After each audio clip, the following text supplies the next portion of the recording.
Dans les cultures africaines caractérisées par des idéologies traditionnelles et des croyances spécifiques sur la masculinité, les hommes sont considérés comme étant des êtres forts, des êtres responsables, des êtres qui affrontent les difficultés de la vie sans flancher d'un pouce. Dès le plus bas âge, on leur apprend donc qu'un garçon, ça ne pleure pas. Ça ne se lamente pas comme une petite fille. La retenue est donc fortement encouragée et l'expression des émotions culturellement régulée, que ce soit par les proches, la famille ou alors la communauté. La détresse masculine est donc un mystère pour beaucoup de femmes qui ont parfois du mal à comprendre ce que ressentent leurs pères, époux, frères, cousins, neveux ou amis de la famille. La partie visible des émotions masculines étant souvent la colère. Comment donc savoir quand cette colère exprime davantage une souffrance qu'un besoin de poser des limites ou alors un besoin de changement? Autrement dit, comment savoir quand un homme est en détresse ou quand il a des problèmes de santé mentale comme la dépression, l'anxiété ou les traumatismes? Comment les hommes ressentent-ils les choses et comment ils gèrent leur peine? C'est tout de suite après le générique.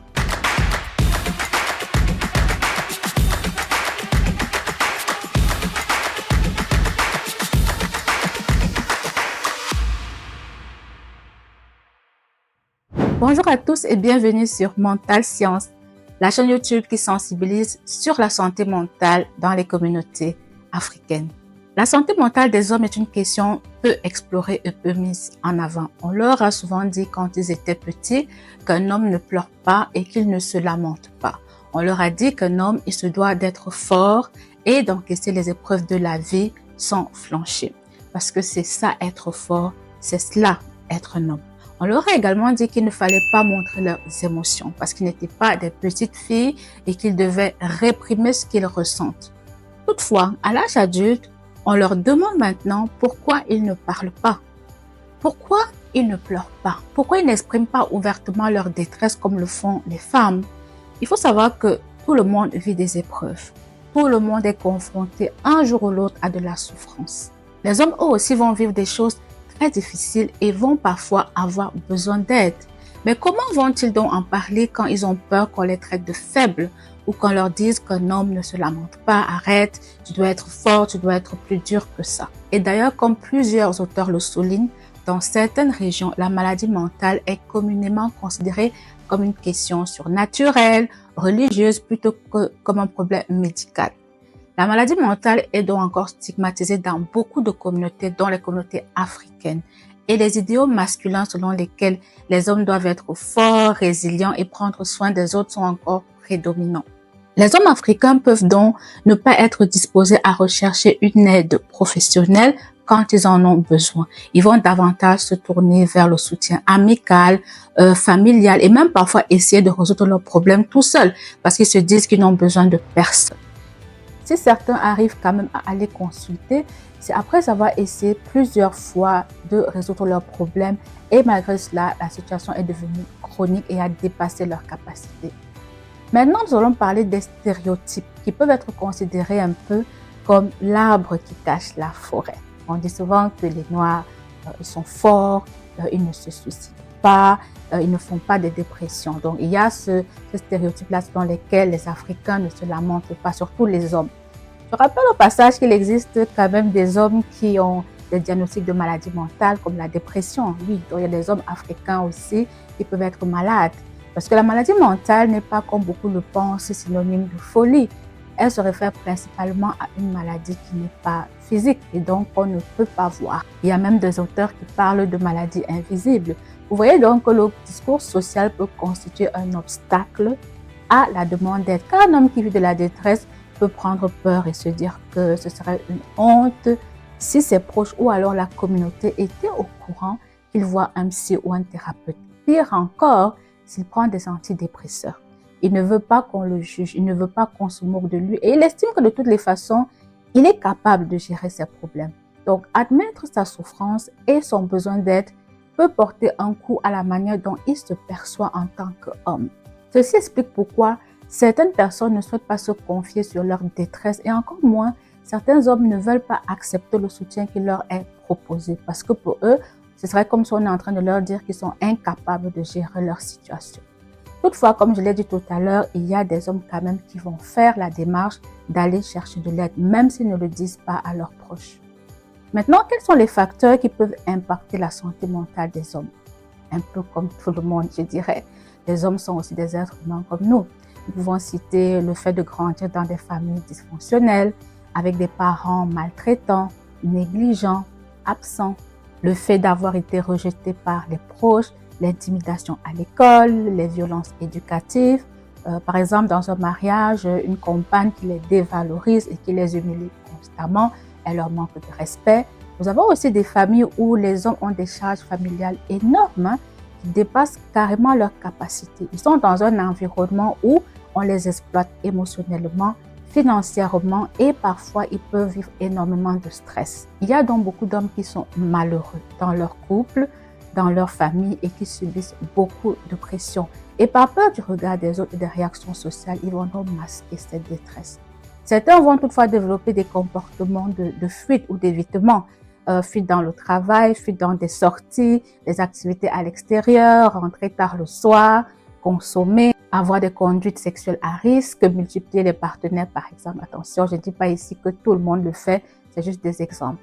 Ils peuvent donc se sentir piégés dans leur situation, impuissants ou alors incompris, ce qui pourra donner lieu à des difficultés à gérer le ressentiment et l'amertume qui en résulte.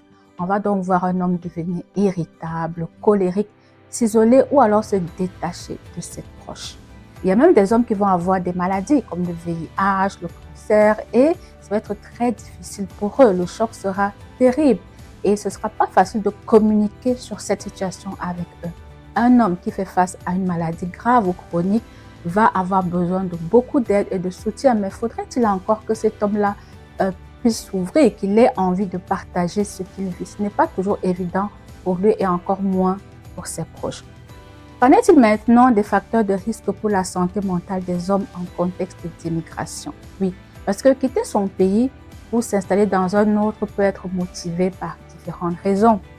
Tous les immigrants n'ont pas le même parcours migratoire ni le même projet d'immigration, ce qui bien sûr va avoir un impact sur leur statut de résidence et sur les opportunités qui peuvent s'offrir à eux une fois qu'ils arrivent dans le pays d'accueil.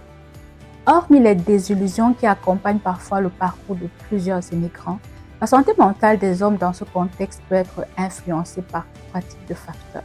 Premier type de facteur, les facteurs liés au pays d'origine. Prenons l'exemple d'un homme qui a laissé sa famille pour immigrer dans un autre pays. Son objectif est de trouver un emploi, d'avoir une vie meilleure, afin de pouvoir faire venir sa famille par la suite. Il arrive donc dans le pays d'accueil et il va rencontrer de nombreuses difficultés et désillusions comme nous le savons tous. Des difficultés à trouver un emploi, des problèmes de papier, de logement, des barrières linguistiques et culturelles. Tous ces facteurs-là qui vont avoir une conséquence sur son projet d'immigration. Il va donc retarder le fait de faire venir sa famille auprès de lui et cela peut lui faire vivre énormément de stress. Il n'arrive pas par exemple à trouver un emploi convenable pour assurer ses propres besoins tout en subvenant aux besoins de sa famille restée dans le pays d'origine. Une famille qui compte sur lui pour assumer les charges de la vie quotidienne. Vous êtes sans savoir que dans beaucoup de familles, il y a des hommes qui ont énormément de responsabilités. Cet homme-là pourra donc faire beaucoup de sacrifices, vivre de l'anxiété, se sentir déprimé. Parce qu'il se dit qu'en tant qu'un homme, il a échoué à sa mission qui est de subvenir aux besoins de sa famille. Il n'est toujours pas financièrement stable après plusieurs années à l'étranger. Il n'a pas vu sa famille, il n'a pas vu sa femme, il n'a pas vu ses enfants depuis son départ. Il pourra donc également souffrir de solitude, car tout son cercle de support et son cercle social se trouvent dans son pays d'origine. Deuxième type de facteur, les facteurs liés au voyage. Par quel canal la personne est passée pour immigrer à l'étranger? Tout le monde ne passe pas par une demande de visa et tout le monde n'y est pas éligible non plus. Un homme qui a traversé le désert pour immigrer et demander l'asile n'a pas le même parcours et encore moins le même vécu qu'un homme qui a fait une demande de visa pour immigrer. Les parcours sont différents et les expériences vécues pendant le voyage vont aussi impacter la santé mentale dans certaines circonstances. Si je prends ici l'exemple d'un homme qui a vécu la torture et la maltraitance le long de son voyage en tant que clandestin, il est possible qu'une fois arrivé dans le pays d'accueil, il soit porteur des symptômes qui relèvent de différents traumatismes. On peut observer chez certains demandeurs d'asile des symptômes comme des troubles de sommeil, des cauchemars, l'irritabilité, la difficulté à gérer la colère, l'anxiété, la peur, un mal-être qui peut se manifester par des comportements agressifs, par des comportements liés à la consommation et à l'abus de substances et parfois des difficultés à gérer les émotions dans sa relation aux autres. Troisième type de facteur qui peut également influencer la santé mentale des hommes en contexte d'immigration, nous avons les expériences vécues dans le pays d'accueil. Donc ici, la personne est déjà dans son pays. Il faut savoir que les migrants africains peuvent souffrir de multiples facteurs de stress dans leur nouveau pays, notamment les effets continus du traumatisme, la séparation involontaire ou volontaire de la famille et des amis, la nécessité d'apprendre une nouvelle langue, de s'adapter au climat, les différences de culture et de choc culturel, les différences dans les rôles dans leur nouveau pays, le manque d'informations et de soutien qui va faire qu'ils peuvent vivre des difficultés d'accès aux services essentiels. Ils arrivent dans un nouveau pays, ils ne savent pas comment ça fonctionne. Ils vont tâtonner parfois très longtemps avant de trouver des bons services. Il ne faut pas oublier que parfois, il y aura aussi une perte des rituels culturels, des rituels religieux et ils vont vivre parfois aussi du racisme et de la discrimination. Notons également les conflits de couple et de famille en contexte d'immigration parce que vous savez, quand vous arrivez dans un nouveau pays qui a des lois différentes, qui a une culture différente en ce qui concerne l'éducation, c'est pas toujours évident de s'adapter sans faire une suite de renoncements assez douloureux sur le plan du rôle dans le couple ou de l'autorité parentale. Pour conclure, je dirais que oui, les hommes souffrent aussi.